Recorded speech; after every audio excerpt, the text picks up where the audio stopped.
Well, it gets serious for the Celtics. How does this team match up when it comes to Orlando?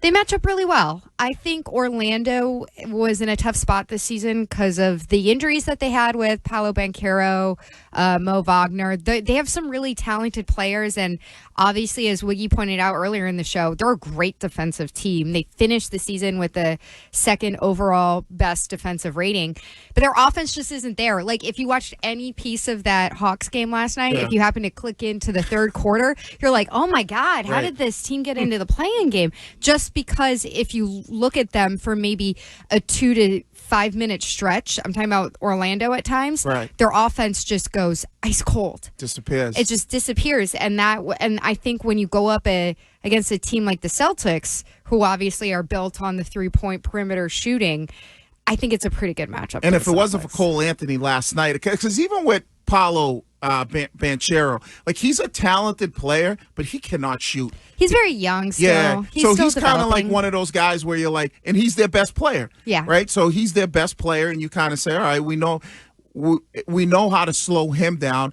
And even though they play great defense, are they going to be able to keep up with us on offense? And I just don't see Orlando keeping up. I think one of the things that's interesting about running it back with this Celtics team is they've become so much stronger with preventing their own turnovers, with being smarter with the ball. And a lot of Orlando's defense is predicated on being able to cause turnovers. So some of it will be like the difference to me, in my opinion, between a four-game series and a 5-game series might be like, can they turn them back into the old Celtics back in the 22 finals when, they've got crazy amounts of turnovers? I just don't see that happening. So you're not worried when you look at the regular season and how bad the Celtics were from 3-point when going up against the Magic, if they rely so heavily when it comes to their 3-pointers? I'm not, just because, and I know you pointed this out, Courtney, Tatum was out for 2 of those games. Even the crazy game that I think was like right before Christmas Eve, December 23rd, when Tatum was out, and it was a crazy back and forth game between Orlando and Boston.